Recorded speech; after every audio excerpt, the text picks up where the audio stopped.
Hello friends, welcome back to my channel. मैं हूं आपकी फ्रेंड वर्षा। फ्रेंड्स, आज की इस वीडियो में हम बीएड एंट्रेंस एग्जाम के कॉमर्स के प्रैक्टिस सेट के बारे में डिस्कस करेंगे। तो चलिए फ्रेंड्स, वीडियो को स्टार्ट करते हैं। लेकिन वीडियो को स्टार्ट करने से पहले प्लीज़ मेरे चैनल को सब्सक्राइब कर लीजिए, और अगर आपने चैनल को सब्सक्राइब कर लिया तो इस वीडियो को लाइक कीजिए और अपने फ्रेंड्स के साथ शेयर कीजिए। चलिए फ्रेंड्स, आज की इस वीडियो को स्टार्ट करते हैं। How many types of information are send downwards through formal channels, यानी फॉर्मल चैनल के थ्रू हम डाउनवर्ड पोजीशन में कितनी तरह से इंफॉर्मेशन को सेंड कर सकते हैं। 2 टाइप्स है, 3, 4 एंड 5। तो फ्रेंड डिफरेंट टाइप्स हैं, और यहाँ पे अगर हम सबसे ज़्यादा नंबर्स देखें तो यहाँ पर है हमारा 5। और हम डाउनवर्ड अगर हम चैनल की बात करें तो हम इंफॉर्मेशन को हम सेंड कर सकते हैं। कोई पेपर निकाल के, कोई ऑफिशियल पेपर हमने निकाल दिया, या फिर हम किसी भी तरह का नोटिस निकाल सकते हैं। और भी बहुत सारे हैं, या हमने एक कॉन्फ्रेंस कर ली उसके थ्रू हमने निकाल दिया, या फिर हमने कोई टेलीफोनिक कन्वर्सेशन करके निकाल दिया कोई इन्फॉर्मेशन। तो यहाँ पर अगर हम इस तरह से बात करें तो हमारा ऑप्शन 5 यहाँ पे करेक्ट होगा, क्योंकि डिफरेंट टाइप्स हैं जिसके थ्रू हम इंफॉर्मेशन को पास कर सकते हैं। नेक्स्ट क्वेश्चन पर हम आते हैं। What causes a lot of relevant information to be lost, यानी कि ऐसा क्या कारण है जिसके कारण हमारे रेलिवेंट इन्फॉर्मेशन ज्यादा से ज्यादा खोने के चांसेस होते हैं। वॉल्यूम ऑफ इन्फॉर्मेशन, यानी कि इन्फॉर्मेशन ज्यादा होने से हमारी रेलिवेंट इन्फॉर्मेशन खो जाती है, या फिर टाइमिंग ऑफ इन्फॉर्मेशन, इन्फॉर्मेशन की जो कलेक्ट करने की टाइमिंग थी वो सही नहीं थी, या एक्यूरेसी ऑफ इंफॉर्मेशन, या फिर फ्लो ऑफ इन्फॉर्मेशन। तो फ्रेंड्स, अगर हम बात करें जिसमें सबसे ज्यादा रेलिवेंट इन्फॉर्मेशन खोने के चांसेस होते हैं, वो होता है वॉल्यूम ऑफ इन्फॉर्मेशन। क्योंकि फ्रेंड्स, अगर हमारे पास इन्फॉर्मेशन बहुत लार्ज वॉल्यूम में होगी तो वहां पर क्या होगा, बहुत सारी इन्फॉर्मेशन हमारी स्किप हो जाएंगी। हम उन चीजों को तरफ ध्यान नहीं दे पाएंगे जो कि हमारी रेलिवेंट इन्फॉर्मेशन है। तो हम ये याद रखना है कि जब भी हम किसी टॉपिक पर रिसर्च कर रहे हैं या कुछ भी कर रहे हैं, तो हम धीरे धीरे करके कलेक्ट करें और उसको स्टडी भी करते जाएं। क्योंकि अगर हम इकट्ठी इन्फॉर्मेशन करके बाद में उसको स्टडी करेंगे तो वहां पे वॉल्यूम बहुत हो जाएगा। तो क्या होगा, कुछ रेलिवेंट इन्फॉर्मेशन होगी वो हमसे छूट भी सकती है। नेक्स्ट क्वेश्चन पे आते हैं। In which communication much information need to be shared among people in the same hierarchical level, यानी कि ऐसा कौन सा कम्युनिकेशन है जिसके अंदर सेम हायरार्किकल लेवल पर ज्यादा से ज्यादा लोगों के साथ इंफॉर्मेशन को शेयर करने की आवश्यकता होती है। वर्टिकल कम्युनिकेशन के अंदर, हॉरिजॉन्टल कम्युनिकेशन के अंदर, अपवर्ड कम्युनिकेशन के अंदर, या फिर डाउनवर्ड कम्युनिकेशन के अंदर। तो फ्रेंड्स, अगर हम बात करें वर्टिकल में, तो वर्टिकल में ऐसी कोई भी इंफॉर्मेशन नहीं होती जिसमें ज्यादा लोग इन्वॉल्व हों और हर इंफॉर्मेशन को शेयर किया जा सके। और अगर हम बात करें अपवर्ड की, तो ये भी फ्रेंड्स इंपॉर्टेंट नहीं है। यहाँ पर भी जरूरी नहीं है कि आप हर इंफॉर्मेशन को शेयर करो। सेम इसी तरह से डाउनवर्ड में तो सिर्फ स्पेसिफिक इंफॉर्मेशन को ही शेयर किया जाता है जो कि उनसे कंसर्न होती है। तो फ्रेंड्स, यहाँ पे ऑप्शन बी करेक्ट है, क्योंकि हॉरिजॉन्टल में क्या होता है, सेम डिपार्टमेंट के लोग होते हैं। तो यहाँ पे मोस्टली चीजें जो होती हैं वो हर डिपार्टमेंट को शेयर की जाती हैं आपस में, जिससे कि सारी चीजें आपस में कोऑर्डिनेट होकर चलती रहें। तो यहाँ पे ऑप्शन हमारा हॉरिजॉन्टल कम्युनिकेशन करेक्ट है। नेक्स्ट क्वेश्चन पे आते हैं। Organisational organisational communication differ in, organisational communication जो होता है हमारा डिफर होता है किस चीज में, फॉर्मेलिटी में, ऑब्जेक्टिविटी में, या फिर सब्जेक्टिविटी में, या फिर इररिलेवेंस में। तो फ्रेंड्स, अगर हम ऑर्गेनाइजेशनल कम्युनिकेशन की बात करें तो ऑर्गेनाइजेशनल कम्युनिकेशन जो होता है हमारा डिफर करता है फॉर्मेलिटी में, क्योंकि यहाँ पे फॉर्मेलिटी अलग अलग हो जाती है उस हिसाब से। नेक्स्ट क्वेश्चन पे आते हैं।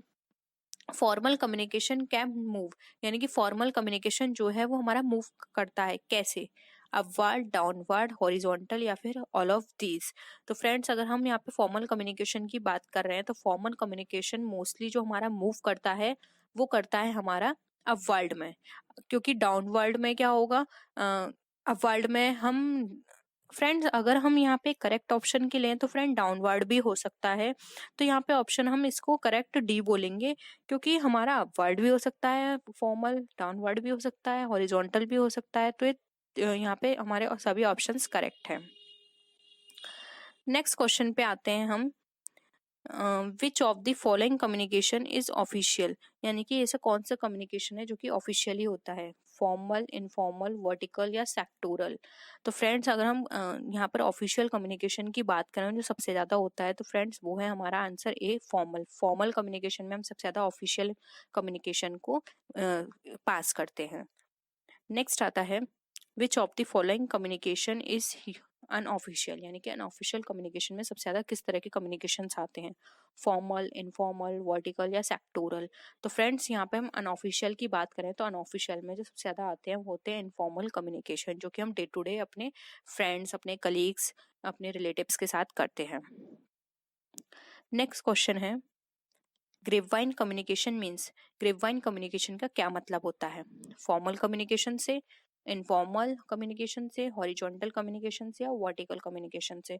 तो फ्रेंड्स ग्रेपवाइन कम्युनिकेशन की बात करें तो ये हमारा होता है फॉर्मल कम्युनिकेशन, क्योंकि फ्रेंड्स ग्रेपवाइन कम्युनिकेशन को गॉसिप और रूमर कम्युनिकेशन के नाम से भी जाना जाता है, और इसको ग्रेपवाइन को अनदर नेम इनफॉर्मल कम्युनिकेशन ही है, क्योंकि इसके अंदर ज़्यादातर गॉसिप्स और इस तरह की चीज़ों को इंक्लूड किया जाता है। नेक्स्ट क्वेश्चन है हमारा according to mode of expression the communication में भी, यानी कि मोड ऑफ कम्युनिकेशन एक्सप्रेशन की बात करें तो वहाँ कम्युनिकेशन कौन सा होगा, 2 टाइप होगा, 3 टाइप होगा, 4 टाइप होगा या फिर नन ऑफ दीज होगा। तो फ्रेंड्स अगर हम बात करें एक्सप्रेशन की तो ये हमारा 2 टाइप कम्युनिकेशन होता है, दो लोगों के बीच जब हम एक्सप्रेशन के थ्रू बात करते हैं तो ये 2 टाइप कम्युनिकेशन होता है। नेक्स्ट क्वेश्चन पे आते हैं which of the following is forms of oral communication, यानी कि इनमें से कौन सा फॉर्म हमारा ओरल कम्युनिकेशन के अंदर कंसिडर किया जाता है, इंस्ट्रक्शन देना, इंटरव्यूज दे, ग्रेपवाइन या फिर ऑल ऑफ दीज। तो फ्रेंड्स अगर हम यहाँ पर बात करें कि हमारा ओरल कम्युनिकेशन के अंदर क्या आता है, तो फ्रेंड्स ओरल कम्युनिकेशन में यहाँ हमारा ऑप्शन होगा ऑल ऑफ दीज, क्योंकि इंस्ट्रक्शन भी ओरल कम्युनिकेशन में आएंगे, इंटरव्यूज भी आएंगे और हमारा ग्रेपवाइन कम्युनिकेशन भी आएगा। तो ऑप्शन यहाँ पे 4 करेक्ट है। नेक्स्ट क्वेश्चन पे आते हैं which of the following forms of communication written is written communication, यानी कि इनमें से कौन सी कम्युनिकेशन हमारे रिटन कम्युनिकेशन में आते हैं, पॉलिसीज, लेटर्स, मैनुअल्स या फिर ऑल ऑफ दीज। तो फ्रेंड्स यहाँ पे भी ऑप्शन हमारा डी करेक्ट है, ये सारी चीजें हमारी रिटन कम्युनिकेशन का पार्ट होती हैं। नेक्स्ट क्वेश्चन पे मूव करते हैं which of the following are principles of effective communication, यानी कि इफेक्टिव कम्युनिकेशन का इनमें से कौन सा प्रिंसिपल है, सेल्फ सेटिस्फैक्शन, क्लैरिटी, अटेंशन या फिर ऑल ऑफ दीज। तो फ्रेंड्स एक इफेक्टिव कम्युनिकेशन में सेल्फ सेटिस्फैक्शन भी होना चाहिए कि आपने हर चीज सामने वाले को क्लियरली ट्रांसफर कर दी, क्लैरिटी भी होनी चाहिए आपकी साउंड में, आप जो भी बोल रहे हो आपकी वॉल्यूम में, अटेंशन भी होना चाहिए सामने वाले का कि वो सामने वाला आप जो बोल रहे हो या जो कुछ भी कम्युनिकेट कर रहे हो वो अटेंटिवली उसको सुन रहा है। तो यहाँ पे ऑल ऑफ दीज होगा प्रिंसिपल इसका। नेक्स्ट हम बात करेंगे friends the message in communication should be, यानी कि एक कम्युनिकेशन में मैसेज कैसा होना चाहिए, कॉन्सिस्टेंट, सेल्फ कॉन्ट्राडिक्टरी, ओपेक या फिर फ्लॉड। तो फ्रेंड्स यहाँ पर हम कम्युनिकेशन की बात करें कि किस तरह का कम्युनिकेशन यहाँ पे होना चाहिए, तो फ्रेंड्स यहाँ पे जो ऑप्शन 1 है वो हमारा राइट है, कॉन्सिस्टेंट होना चाहिए। ऐसा नहीं है कि आपने किसी को मैसेज सेंड किया, आपने पहले कुछ और डिलीवर किया, फिर सेकेंड टाइम आपको वही मैसेज डिलीवर करना था तो आपने कुछ और कर दिया। कंसिस्टेंसी होनी चाहिए दोनों में, आप कितनी बार भी वो मैसेज डिलीवर करें हर बार उसकी कंसिस्टेंसी वही हो, ऐसा नहीं हो हर बार आप उसको अलग अलग तरीके से वही मैसेज डिलीवर करें। नेक्स्ट क्वेश्चन पे आते हैं where accuracy of a communication is important then which communication type is desirable, यानी कि जहाँ कम्युनिकेशन की एक्यूरेसी हमारी इम्पोर्टेंट होती है वहाँ किस तरह के कम्युनिकेशन की जरूरत होती है, डिजायर होती है, 1 वे कम्युनिकेशन की, 2 वे कम्युनिकेशन की, बोथ ए एंड बी या फिर नन ऑफ द अबव। तो फ्रेंड्स इसका जो राइट आंसर है वो है option B, 2 way communication. Friends अगर एक्यूरेसी रखनी है कि तो आपको ना 2 वे कम्युनिकेशन रखना पड़ेगा, ऐसा नहीं है कि सिर्फ 1 वे आपने डिलीवर कर दिया। हो सकता है कि आपने जो मैसेज डिलीवर किया है सामने वाले ने उसको कुछ और तरीके से समझा हो, तो अगर 2 वे कम्युनिकेशन होगा तो हो सकता है अगर सामने वाले को ठीक से वो समझ में नहीं आया तो वो आपसे क्रॉस क्वेश्चन कर ले कि आपने यही मैसेज डिलीवर किया था ना, या फिर आपके मैसेज का यही मतलब है ना। तो 2 वे कम्युनिकेशन में क्या होगा, हर चीज इजिली क्लियर हो जाएगी, एक्यूरेसी रहेगी मैसेज में जो भी आप कम्युनिकेशन कर रहे हो। तो यहाँ पे ऑप्शन बी हमारा करेक्ट है। नेक्स्ट आते हैं हम in order to ensure that the message is understood by the receiver correctly it is desired to have, यानी कि ये इंश्योर करने के लिए कि जो भी मैसेज अंडरस्टूड किया गया है रिसीवर के द्वारा वो करेक्ट है, आपको क्या करना होगा, इन फॉर्मेलिटी, इनफॉर्मेलिटी रखनी होगी, एडिक्वेसी रखनी होगी, फीडबैक लेना होगा या फिर टाइमलीनेस आपको रखना होगा। तो फ्रेंड्स यहाँ पर अगर आप चाहते हैं कि सामने वाले से पता चले कि उसने वो जो भी आप मैसेज डिलीवर किया है उसने करेक्टली उसको रिसीव किया है कि नहीं, तो आपको क्या लेना होगा, उससे एक फीडबैक लेना होगा कि आप हमने जो समझा कहा था, मैसेज डिलीवर किया था, आपने उस पर क्या राय ली या फिर आप क्या समझे उससे, आपने क्या सोचा उस बारे में। इस तरह से आप फीडबैक ले सकते हैं, तो आपको पता चल जाएगा कि सामने वाले ने किस तरह से आपके मैसेज को रिसीव किया है। नेक्स्ट क्वेश्चन पे आते हैं। Communication can be send through a variety of channels that include, यानी कम्युनिकेशन जो है हमारा कितनी जो चैनल की वेराइटीज के पास होता है, उसमें क्या क्या इंक्लूड किया जाता है, ओरल, रिटेन, इलेक्ट्रॉनिक या फिर ऑल ऑफ दिस। बहुत ही सिंपल है फ्रेंड्स, इसका आंसर 4 करेक्ट है। नेक्स्ट है विच of the following is the advantage of having oral communication, यानी ओरल कम्युनिकेशन रखने के लिए क्या क्या एडवांटेज हैं। Question can be asked and answered, यानी कि क्वेश्चन को आप पूछ सकते हो, आंसर कर सकते हो। Feedback is immediate and direct, feedback हमारे इमीडिएट एंड डायरेक्ट मिल जाता है। It is more persuasive and less expensive, more persuasive है यानी हर लेवल पर चलता है और एक्सपेंसिव भी नहीं है, या फिर ऑल ऑफ दी अबव। तो फ्रेंड्स ओरल कम्युनिकेशन की बात करें तो ये सभी आंसर ऑप्शन इसके करेक्ट हैं, तो ऑप्शन हमारा 4 यहाँ पे राइट होगा। नेक्स्ट आते हैं which of the following is advantage of having written communication, यानी कि हमें रिटन कम्युनिकेशन के क्या क्या एडवांटेज हैं। Message can be revised several times, it is permanent record that can be saved, receiver has more time to analyse the message, या फिर all of the above. तो फ्रेंड्स इसका भी जो राइट आंसर होगा वो होगा ऑल ऑफ द अबव, क्योंकि हम इसको रिवाइज कर सकते हैं, सेवरल टाइम्स देख सकते हैं, ठीक है, और परमानेंटली एक रिकॉर्ड की तरह रहेगा हमारे पास। आगे हम कभी किसी भी तरह की प्रॉब्लम आती है, कोई डिस्प्यूट होता है, तो हम एज इसको प्रूफ शो कर सकते हैं, या फिर हम इसको एनालाइज कर सकते हैं मैसेज को, कि सामने वाले ने जो हमें मैसेज भेजा था उसका क्या मतलब है। हो सकता है कि वो कुछ और कहना चाह रहा हो, तो हम बार बार उसको रीड करके अपनी जो भी डाउट है उनको क्लियर कर सकते हैं। नेक्स्ट है premature evaluation comes under which of the following barriers to an effective communication, यानी कि जो प्रीमैच्योर इवेल्यूशंस होते हैं हमारे, वो किस इफेक्टिव कम्युनिकेशन के बैरियर कहे जाते हैं। लैंग्वेज बैरियर कहे जाते हैं, साइकोलॉजिकल बैरियर, पर्सनल बैरियर या ऑर्गेनाइजेशनल बैरियर। तो वहाँ यहाँ पे फ्रेंड्स याद रखिएगा, यहाँ प्रीमैच्योर इवेल्यूशन की बात की जा रही है।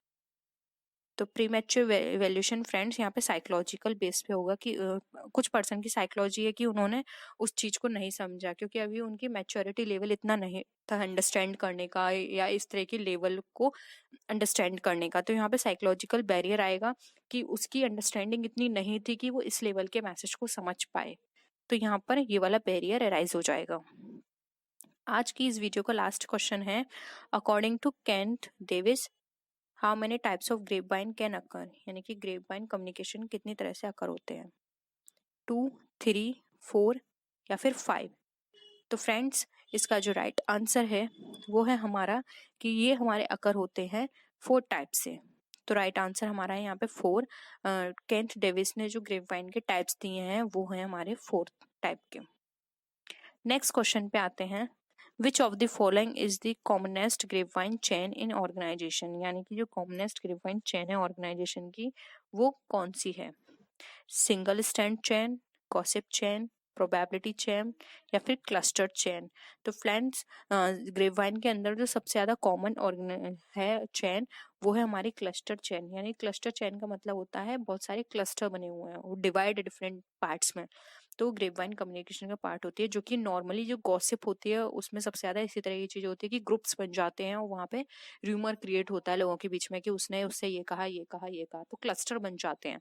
तो ये वाली चेन सबसे ज्यादा कॉमन है। Dash costing used is in transport undertaking, यानी कि इसमें से कौन सी कॉस्टिंग है जो ट्रांसपोर्ट अंडरटेकिंग में यूज की जाती है। Process costing, service costing, multiple costing या फिर जॉब कॉस्टिंग। तो फ्रेंड्स ट्रांसपोर्ट के अंदर हम क्या प्रोवाइड करते हैं, सर्विस प्रोवाइड करते हैं। तो यहाँ पर जो कॉस्टिंग यूज होगी वो हमारी सर्विस कॉस्टिंग यूज होगी। तो यहाँ पे ऑप्शन हमारा 1 जो है वो राइट आंसर है, ट्रांसपोर्ट के अंदर सर्विस कॉस्टिंग यूज होती है। नेक्स्ट क्वेश्चन पे आते हैं, the total variable cost dash in the total proportion to output, यानी कि टोटल वेरिएबल कॉस्ट में जब हमारा टोटल प्रोपोर्शन आउटपुट का इंक्रीज होगा या डिक्रीज होगा तो टोटल वेरिएबल कॉस्ट जो है उसमें क्या इफेक्ट पड़ेगा, इंक्रीज होती है, प्रोपोर्शन में, या फिर डज नॉट इंक्रीज, डिक्रीजेज, या फिर नन ऑफ दीज। तो फ्रेंड्स अगर यहाँ पे हम टोटल प्रोपोर्शन की बात कर रहे हैं, टोटल प्रोपोर्शन आउटपुट की, तो टोटल वेरिएबल कॉस्ट हमारी हमेशा इंक्रीज होगी, क्योंकि फ्रेंड्स यहाँ पर जो फिक्स्ड कॉस्ट की बात करते हैं तो फिक्स्ड कॉस्ट सेम रहती है अगर हमारा आउटपुट डिक्रीज हो रहा है या फिर हमारा आउटपुट इंक्रीज हो रहा है, वहां पे हमारे फिक्स्ड कॉस्ट पे कोई इफेक्ट नहीं पड़ता। लेकिन हमारी आउटपुट के साथ हमारा जो वेरिएबल कॉस्ट है वो भी हमारी इंक्रीज होती है, और अगर आउटपुट हमारा कम होता है तो वेरिएबल कॉस्ट भी हमारी डाउन होती है। नेक्स्ट क्वेश्चन पे आते हैं, वेरिएबल कॉस्ट पर यूनिट, यानी कि वेरिएबल कॉस्ट पर यूनिट किस तरह की रहती है? रिमेन्स कांस्टेंट रहती है, वेरी करती है, डिक्रीजेज होती है, या फिर इंक्रीज होती है? तो फ्रेंड्स अगर हम वेरिएबल कॉस्ट पर यूनिट निकालते हैं तो ये हमारी पर यूनिट हमेशा इसकी कांस्टेंट रहेगी, अगर हम पर यूनिट की बात करते हैं। और अगर हम वैसे बात करेंगे तो ये हमारे आउटपुट पर डिपेंड करती है। अगर हम ओवरऑल वेरिएबल कॉस्ट की बात करें, अगर हमारा आउटपुट इंक्रीज होगा तो वेरिएबल कॉस्ट इंक्रीज होगी, और अगर हमारा आउटपुट डाउन होगा तो हमारी वेरिएबल कॉस्ट भी डाउन होगी। नेक्स्ट क्वेश्चन पे आते हैं, sunk cost are dash for decision making is, यानी कि संक कॉस्ट जो है वो डिसीजन मेकिंग में किस तरह का काम करती है? ठीक है फ्रेंड्स, अगर यहाँ पे हम संक कॉस्ट की बात करें तो डिसीजन मेकिंग में किस तरह की होगी? इररिलेवेंट होगी, रेलिवेंट होगी, यूजफुल होगी, या फिर नन ऑफ दीज होगी? तो फ्रेंड्स संक कॉस्ट वो कॉस्ट होती है जो कि हमारी अब यूजफुल नहीं है, कंपनी में काम नहीं आएगी, जो कि डूब चुकी है हमारी कॉस्ट, मतलब किसी भी ऐसे चीज में या फिर प्रोडक्शन में कॉस्ट लगी हुई है जो कि उसका होना ना होना हमारी फर्म पे कोई इफेक्ट नहीं करता। तो संक कॉस्ट क्या है? डिसीजन मेकिंग में हमारे लिए एक इररिलेवेंट रोल प्ले करेगी। संक कॉस्ट से हमारे डिसीजन पे कोई भी इफेक्ट नहीं पड़ेगा। नेक्स्ट क्वेश्चन है, कॉस्टिंग एंड कॉस्ट अकाउंटिंग यार, यानी कि जो कॉस्टिंग है और जो कॉस्ट अकाउंटिंग है उन दोनों में क्या डिफरेंस है? ऑप्शंस है नॉट द सेम, सेम नहीं होती।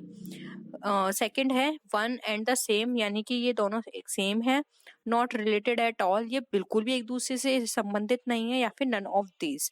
तो फ्रेंड्स अगर हम कॉस्टिंग और कॉस्ट अकाउंटिंग की बात करते हैं तो ये दोनों हमारी क्या होगी? ऑप्शन यहाँ पे वन हमारा राइट है, ये हमारी सेम नहीं होते हैं, क्योंकि फ्रेंड्स कॉस्टिंग हमारी एक मेथड है, जबकि कॉस्ट अकाउंटिंग हमारी एक अकाउंटिंग का पार्ट है, यानी कि जो हम डिफरेंट टाइप्स की अकाउंटिंग पढ़ते हैं उसकी एक ब्रांच है कॉस्ट अकाउंटिंग, और कॉस्टिंग हमारा एक मेथड है।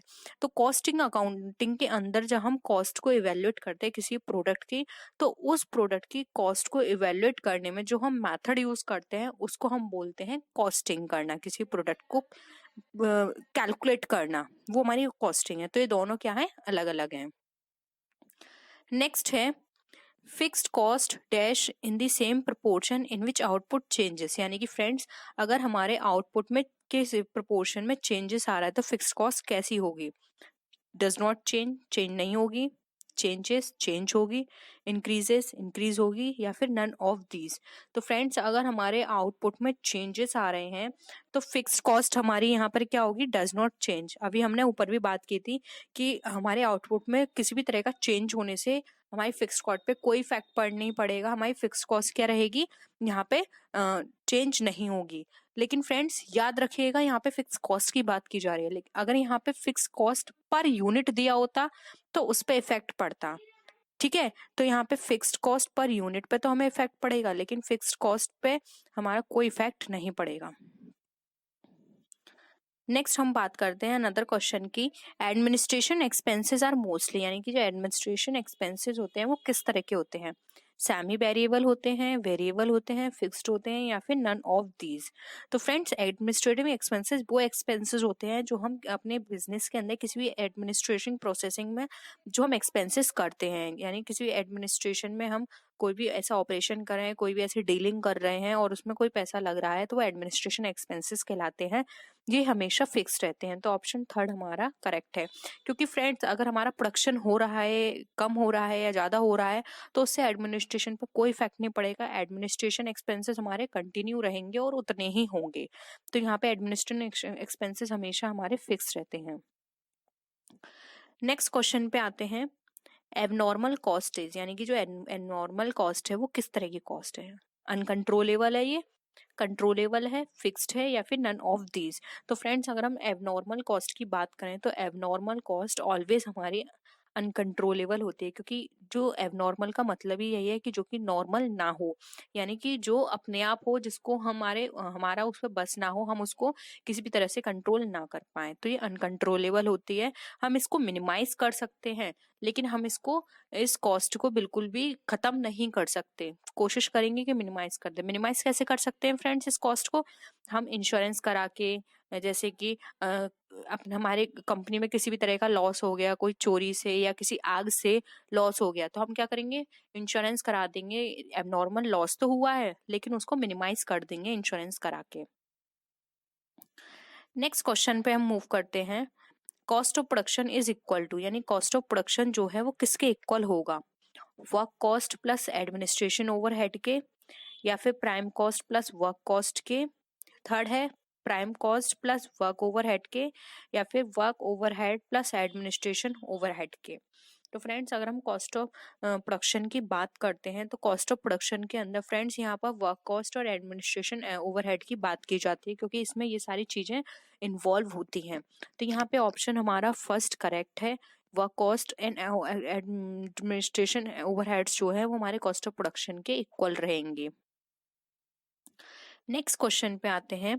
Variable cost increases with in output, यानी वेरिएबल कॉस्ट इंक्रीज होती है आउटपुट में क्या होने पर? इंक्रीज होने पर, डिक्रीज होने पर, इंक्रीज और डिक्रीज होने पर, या फिर नन ऑफ दीज। तो फ्रेंड्स याद रखिए, यहाँ पे इंक्रीज की बात की जा रही है। वेरिएबल कॉस्ट इंक्रीज कब होता है? जब हमारे आउटपुट में इंक्रीजमेंट होता है। तो ऑप्शन 1 यहाँ पे करेक्ट है। अभी हमने बात की थी, आउटपुट में अगर हमारे इंक्रीज में हो रहा है तो वेरिएबल कॉस्ट भी इंक्रीज होगी, आउटपुट हमारा डिक्रीज हो रहा है तो वेरिएबल कॉस्ट भी डिक्रीज होगी। नेक्स्ट क्वेश्चन पे आते हैं।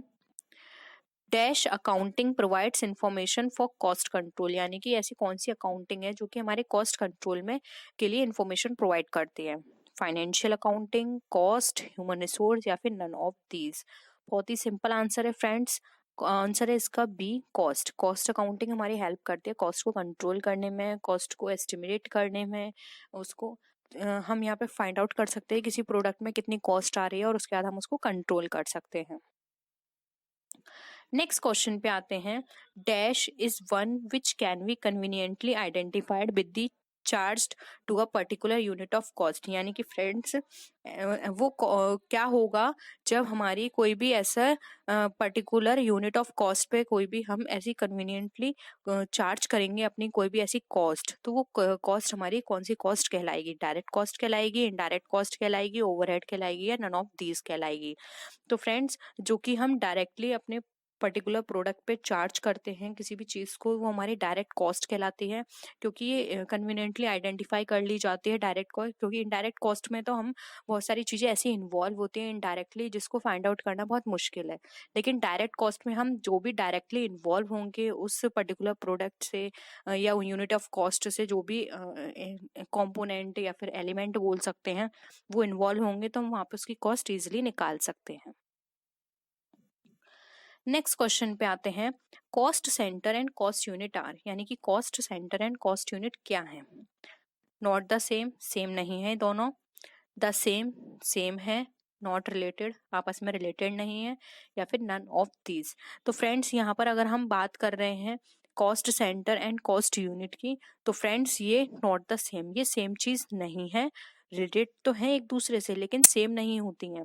कॉस्ट सेंटर वो होती है जो पर्टिकुलर किसी सेंटर पर कॉस्ट लगती है, जबकि कॉस्ट यूनिट एक पर्टिकुलर प्रोडक्ट की यूनिट पर जो कॉस्ट आ रही है वो कॉस्ट यूनिट कहलाती है। तो ये दोनों एक दूसरे से रिलेटेड तो हैं, लेकिन ये सेम नहीं है। नेक्स्ट क्वेश्चन पे आते हैं। Fixed cost per unit dash with rise in output and dash with fall in output, यानी कि फ्रेंड्स याद रखिएगा, ऊपर हमने क्वेश्चन डिस्कस किया था। अगर आपने वो अच्छे से समझा होगा तो यहाँ पे आप इजीली इसका आंसर दे सकते हैं। यहाँ पे फिक्स्ड कॉस्ट पर यूनिट की बात की जा रही है।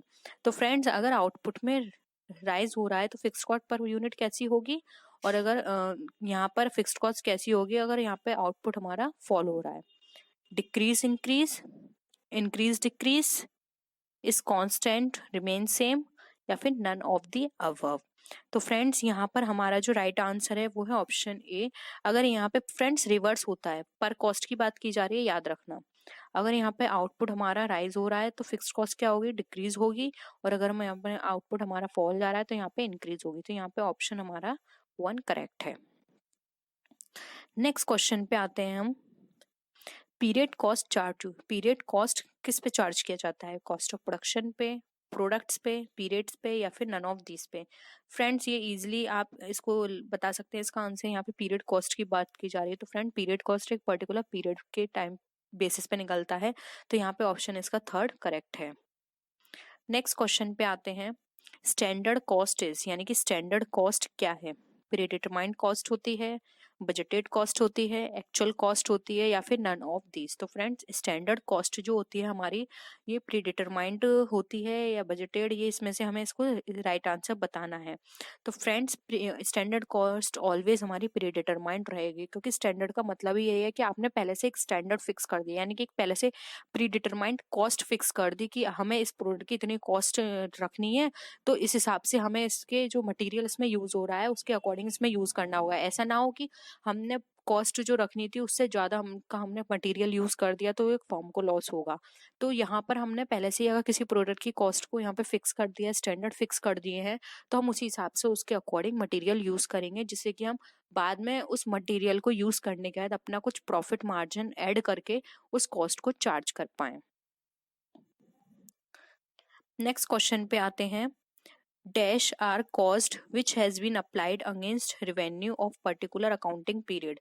यानी कि ऐसा क्या कारण है जिसके कारण हमारी जो अकाउंटिंग किसी पर्टिकुलर अकाउंटिंग पीरियड पे हमारा रेवेन्यू अप्लाई किया जाता है। ठीक है, एक्सपेंसेस कहलाते हैं, इनकम होती है, लॉस होती है, या फिर नन ऑफ दीज होता है इसका आंसर।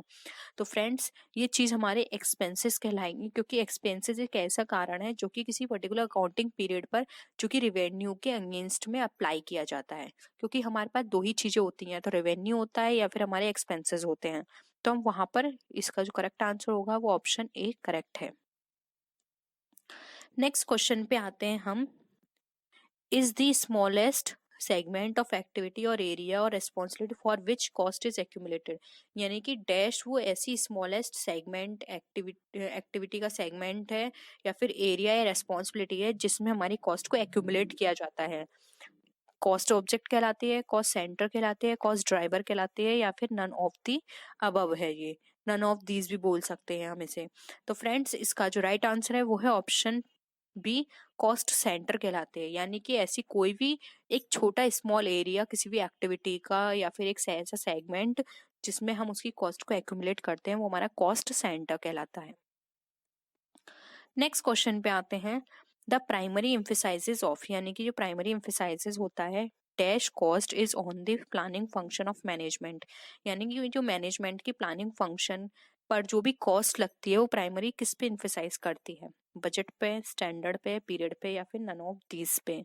तो फ्रेंड्स ये हमारी प्राइमरली एम्फेसाइज करेगी, यहाँ पे फ्रेंड्स याद रखिएगा मैनेजमेंट की बात की जा रही है, तो मैनेजमेंट के अकॉर्डिंग जो इसको सबसे ज्यादा जो एम्फेसाइज करेगी वो है हमारा ऑप्शन बी, सॉरी ए, बजट। बजट पे वो सबसे ज्यादा एम्फेसाइज करेगी, क्योंकि वो बजट पहले से ही उसने बना के रखा हुआ है, तो उस बजट के अकॉर्डिंग कॉस्ट को वहां पे वो देखेगी कि इसका इतना कॉस्ट है या फिर इसके लिए इतनी फंडिंग की गई है, तो इसकी हमें कॉस्ट इतनी निकालनी है जिससे कि हम अपना इतना ऐड करके प्रॉफिट, इतना रेवेन्यू जनरेट कर पाए। तो यहाँ पे सबसे ज्यादा जो फोकस करेगी वो होगा budget. Dash cost is irrevocable cost, यानी कि ऐसी कौन सी कॉस्ट है जो कि इररिकवरेबल कॉस्ट है हमारी, marginal cost, out of pocket, sunk, या फिर नन ऑफ दीज। तो फ्रेंड्स इसका जो राइट आंसर है वो है ऑप्शन बी, संक कॉस्ट। यानी कि वो कॉस्ट जो कि डूब चुकी है हमारी, वो हमारी कहलाती है इररिकवरेबल कॉस्ट, यानी अब उसको रिकवर नहीं किया जा सकता, वो हमारी कहलाती है संक कॉस्ट।